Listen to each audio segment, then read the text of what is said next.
हम से यात्राटी हम जागर यात्रा यही दिन शंकर भगवान मूर्ख रूप धारण कले निकटतर खबर गोटे दीप जाली से देखिले खबर गोटे सुंदर मूर्ख आस मुक्त स्थान देते आमर महेंद्र महापात्र वैष्णेश्वर मंदिर पूजा कर वैष्णेश्वर मंदिर अच्छा गौरांग महापात्र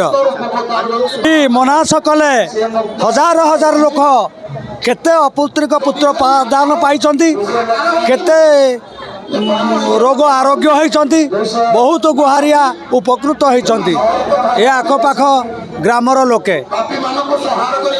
महात्म्य बहुत किछि जो लोक मनास करिवो निश्चित तार फलप्रद हम किछि बंध्या नारी मध्य पुत्र से प्रसव करिसंती किछि रोगी आरोग्य होती कार गुरु गाई किछि असुविधा है जदि ये मनास कर गुरु गाई हजिले खोजिले खोजिकी पाई पारिबो एमती महात्म्य ठाकुर जागर आज्ञा आम जो प्रॉपर्टी खंड अच्छी ठाकुर जो जगह खंड अच्छी फुल घर 10-20 हजार लोक होती विद्याधर महापात्र आज आमर बाबा 108 श्री सिद्धेश्वर 108 श्री मंदरधर 108 श्री ऐशानेश्वर हरिहर मेलन होउछि एवं जागर यात्रा महासमारोह रे पालित होउछि मंदिर पक्षर ग्रामवासी तथा पुलिस प्रशासन तरफ व्यवस्था होती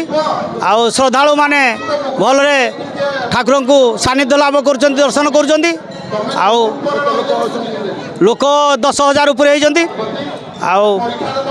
बहुत पुरातन ठाकुर ठाकुर महिमा बहुत अच्छी किंवदंती ये अछड़ा अफलंती छड़ा आसिकिनी गिरांग ग्रामर फलंती छड़ा आसिनी ये जंगल मध्य प्रभु विराजमान थे से आसिकिनी ये क्षीर दूध दौले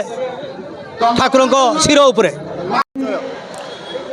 अनिल कुमार मोहंती ग्रामवासी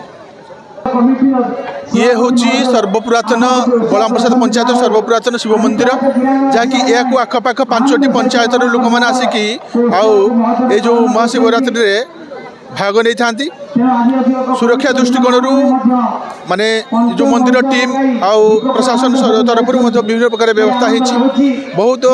सौभाग्यर कथा आउ गोटे आनंदर कथा जे एठे सामाजिक समरसता देखा जाए एठे कौन प्रकार जातिभेद बा कौन प्रकार उच्च नीच भाव माने देखा मिलू ना ये समस्त सबु जातिर लोक मैंने आसिक पूजा पर्वण में भाग नहीं मंदिर प्रशासन पूजक मानक अनेक अनेक धन्यवाद साधुवाद जनावु आम।